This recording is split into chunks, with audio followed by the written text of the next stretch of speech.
Hi Moon Babes, and welcome back to another video.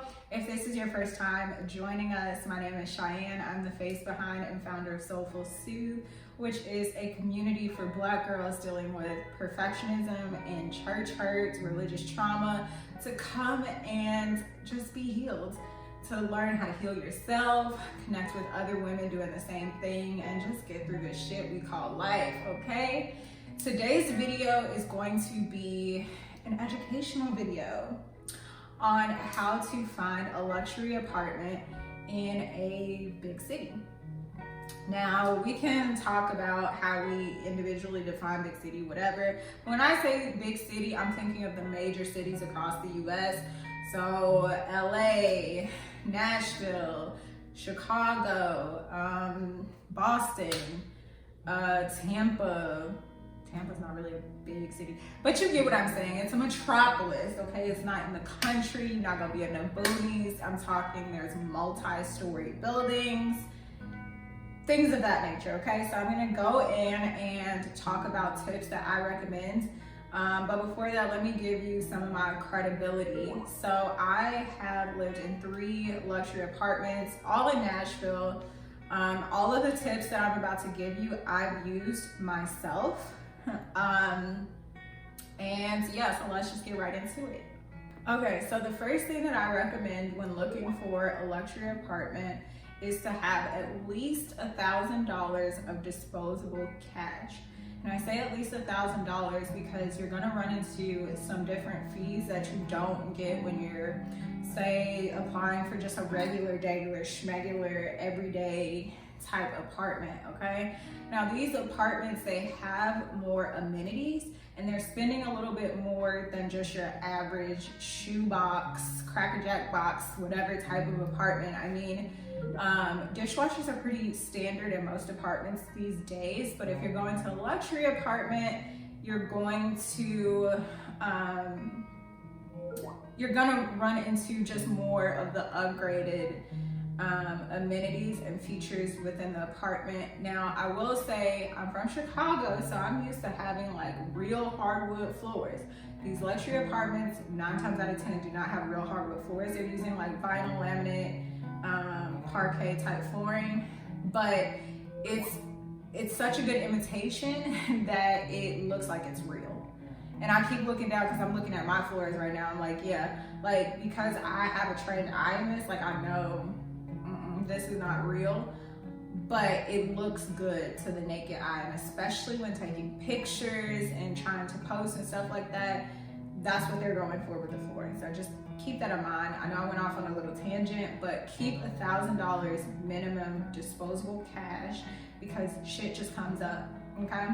Now, next, I do have my notes here.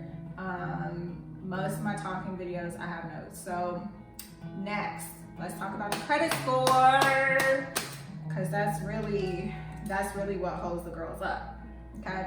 So for credit score, I recommend having anywhere between 600 to 650 minimum.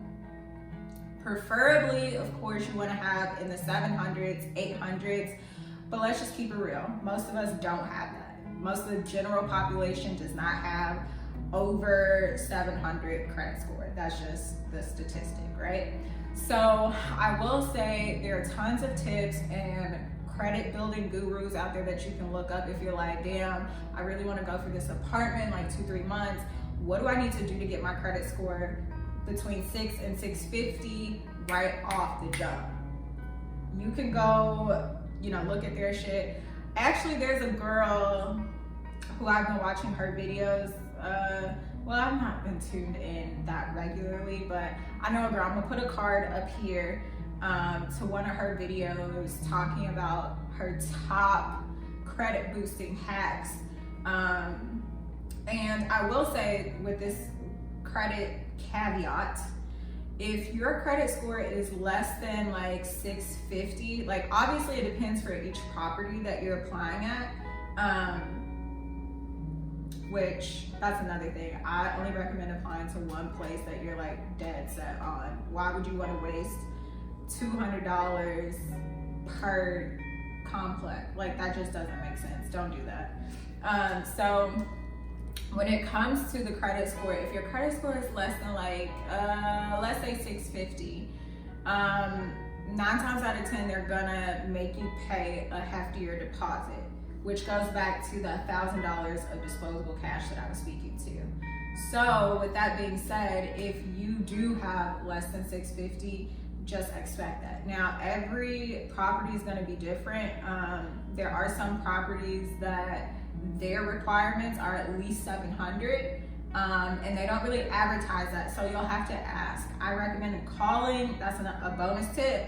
Call the property first and ask all of those preliminary questions so you can get them out of the way, you know? Next, income verification, because they want to know if you have enough bread to maintain your lease. So most luxury apartments, their leases start at, I want to say 6 months. I have seen a couple properties where they offer like short-term leasing, like month by month. Usually that's if you are a current resident and you're about to come up on your lease being expired.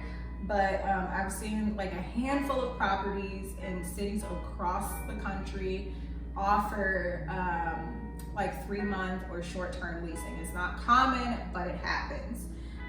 So with that being said, your income verification, back in the day, it used to be 2 to 3 times the market rate of the unit.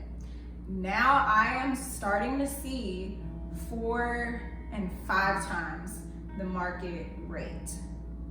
We can get into concessions a little bit later, but just for now, know that you need to have at least 2 to 4 times the market rate. And when I say that, what I mean is your gross. So this is before taxes are taken out. This is before all of your post-tax deductions. This is before your net pay, okay?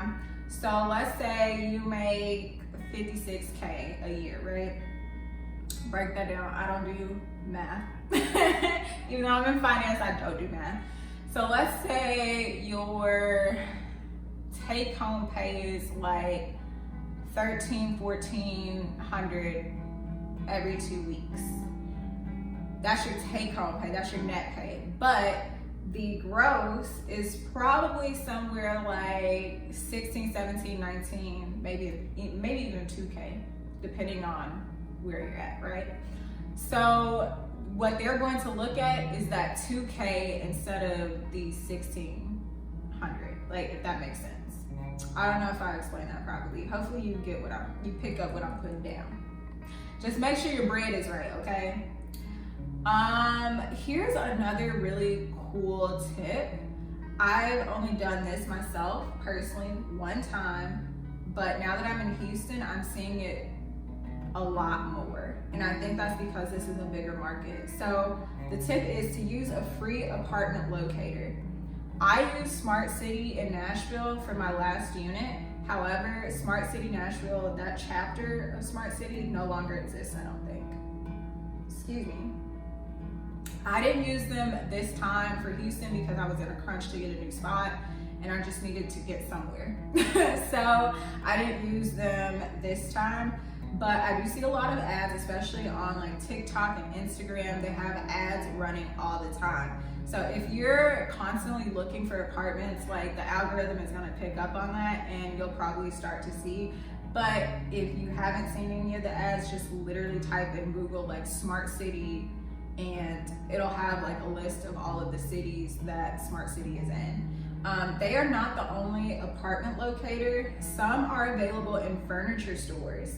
So since moving to Houston, like I said, I'm seeing a lot of different apartment locators, and some of them are actually realtors. So you could go to a realtor and the service is completely free. How they get paid is once you apply, there should be like an option on the application that says like, how did you hear about us? How did you find out about us?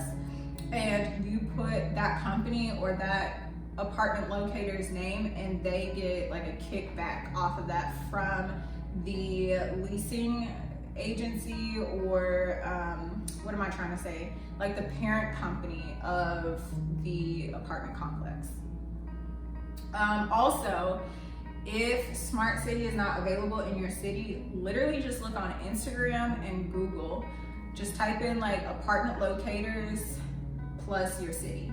So say like apartment locator Cincinnati, apartment locator Key West. I don't know. Like just do your due diligence in that way. Okay, now this next tip is twofold. The tip is to create a list of your desires. So I'm telling you this, one, for practical reasons. If you're working with an apartment locator, or even if you're doing the search on your own, having a list of your desires, your non-negotiables, will be super beneficial because you can go to your apartment locator or the leasing agent at a prospective location and say, hey, this is what I'm looking for, this is what I'm in the market for. Do you have this? Do you offer this? And if they say no, you can just go to the next place. Maybe even they might have some recommendations of places that you could check out that fit your personal criteria. Also, I find having a list for anything that I want is super helpful because I sometimes get really distracted when I'm talking to people, and especially if they're really skilled in sales, I'll forget all of what I'm thinking about and be like so tuned in, so tapped into what they're saying, and they talk me on my drawers that I don't wear. But anyway, so having a list of your non-negotiables, your desires, that will help you, be able to make a better decision. Because if you have this list of non-negotiables and you are touring an apartment that doesn't have your list, it doesn't fit your criteria, doesn't check your boxes, you can confidently say, this is not what I'm looking for. Now, if you are just like, well, I don't know what I want, I recommend just looking at like apartment pages on Instagram, or just looking at websites like Apartment Finder. What's another good one? I had some listed on here, I thought. I don't.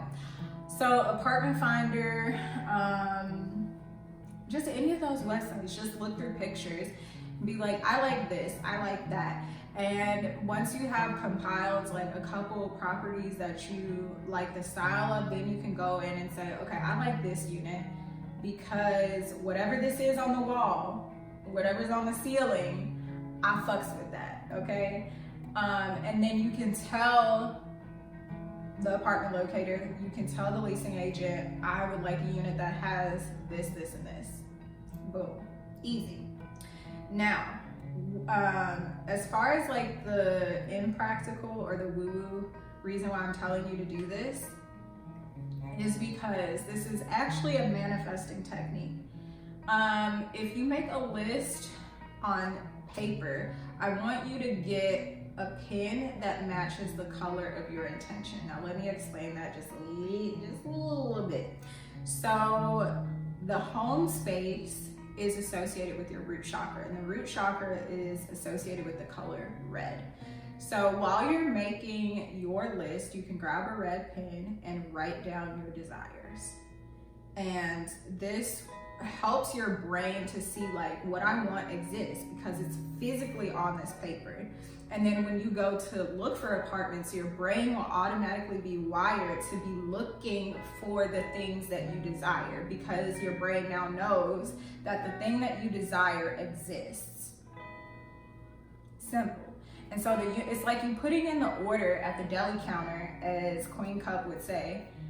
You're putting in your order at the deli counter to the universe, and now the universe can go in the back, make the exact sandwich that you want, and come and bring it and present you with the sandwich that you asked for.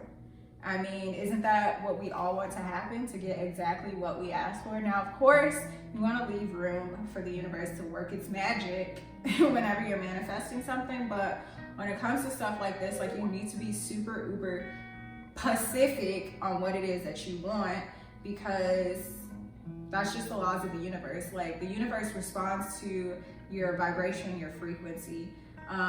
That's like an intermediate level thing, so I'm not going to go too much into detail about that, but just know that you're that girl, and the universe wants to give you everything that you want, everything that you desire.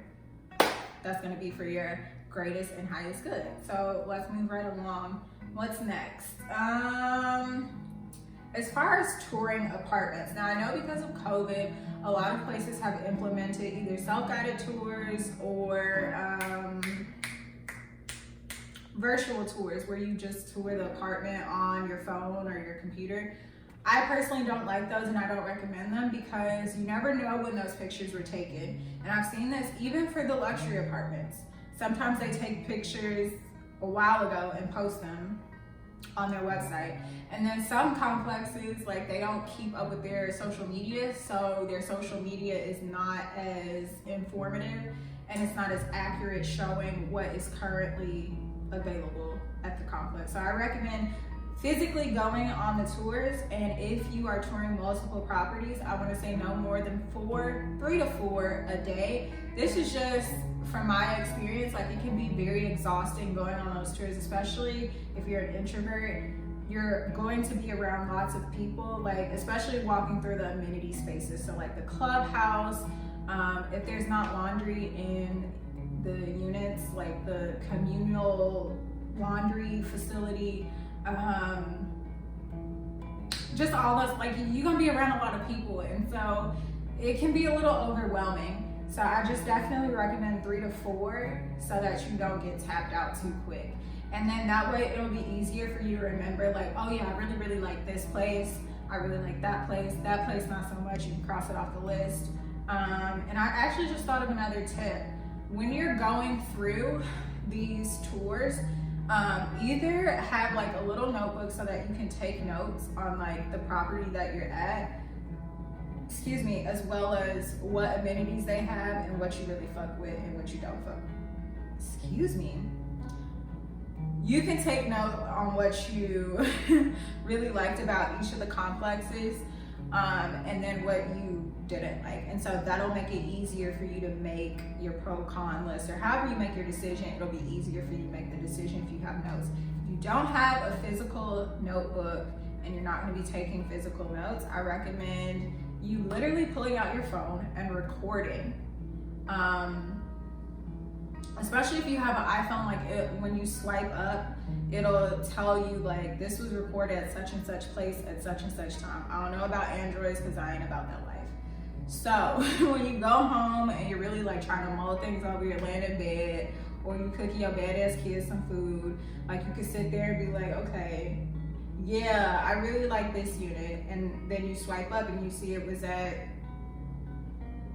whatever the name of the complex is, and you're like, okay, cool, well, bet. I know to call so-and-so at this place tomorrow so that I can fill out that application.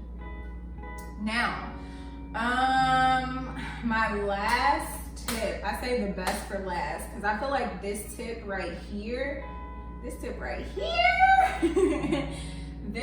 has 4 sub-tips. So this one's gonna be real good. Okay, so enough stalling. The last tip is to ask about specials. Now, I know when I say specials, a lot of people are probably assuming that I mean just the concession. And if you're new to the whole luxury apartment concept, let me explain. So a lot of these properties, to get you in the door, they'll have what they call a concession. And that concession is usually a certain amount of dollars off of your rent. And you have 1 or 2 options with that concession. You can either take the full amount on the front of your lease, meaning you'll probably have like a month or 2 free, or you can prorate it throughout the duration of your lease. So let me give you an example. Let's say you really, really like an apartment and they say we have a concession, and that concession is $3,000. Let's say you sign a 12-month lease with them. So what the office is going to do is divide 3,000 by 12, and that gives you $250. So let's say your market rate rent is $1,950. So over the 12 months, they're gonna subtract $250 from that $1,950, which leaves you at $1,700 per month instead of the $1,950. Now, if you decide to just take that $3,000 up front. It's gonna be your whole first month is covered, and then whatever is left over from that 3K, I can't do quick math, whatever is left over is going to be applied to the second month, and then you just pay the difference. So those are the options that you have when it comes to concessions. Now, I'm not just talking about concessions when I say specials, because there are some complexes, some buildings, some properties that have different types of specials. Another special that I've seen is the preferred employer. So I want to say it was my second apartment in Nashville. Station 40 was the name of the unit, or the name of the complex, and I'll put like a video, if I can find one, of what my apartment looked like there. But I was employed by one of their preferred employers, and so I don't even remember how much it was, to be honest, but that helped get my monthly rent down a certain amount as well. Another thing to ask about is rewards programs and amenities. So sometimes they'll have like a partnership with like a local restaurant or dog daycares. I've seen just random stuff, like things that you wouldn't even think about. Some complexes have stuff like that. So you'll just want to ask, like, do y'all have any partnerships or any collaborations with local businesses in the area? Sometimes this will come in the form of like in your welcome packet, they will give you a folder of like coupons for different restaurants and just stores in the general vicinity. Last but not least, some complexes, properties, buildings will have the option to add credit boosting to your rent payments. So all us grown folks know that rent doesn't normally get reported to the top 3 credit bureaus, right? But here in recent years, we've seen a lot of companies be able to report your rent payments to the top 3 credit bureaus. Now, this is especially something that's going to be beneficial for people who have less than that 700 credit score, because obviously you're going to pay your rent. Well, let's hope that you do. But obviously you're going to pay your rent, and obviously it's going to be on time. So why not just get credit for that, right? Like, why not have that payment count towards your credit score? And I will say that from my personal experience, it doesn't happen too quick. It normally happens in arrears, which makes sense because you haven't made the payment, right? So I say give it up to like 60 to 90 days for it to like kick in, but you'll definitely see your credit score boost.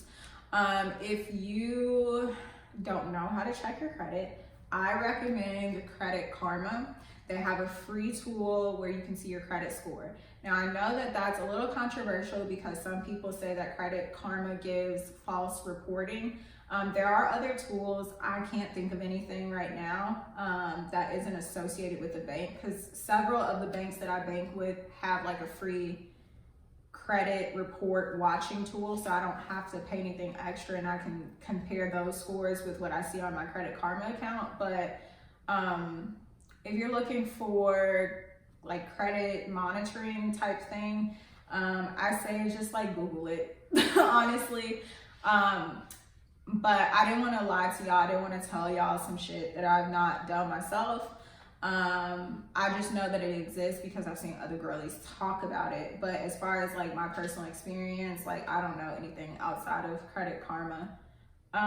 Experience Boost maybe, I don't know. But I hope that this video has been very informative. If you have any questions about any of the tips that I've mentioned, or you're like, I have a really weird one-off situation and I'd like to pick your brain about it, feel free to drop questions, comments in the comments below. I can be found on Instagram, is where I hang out the most these days. So you can find me on Instagram. All my stuff should be on the screen. And until the next time, I love you so much. Ciao.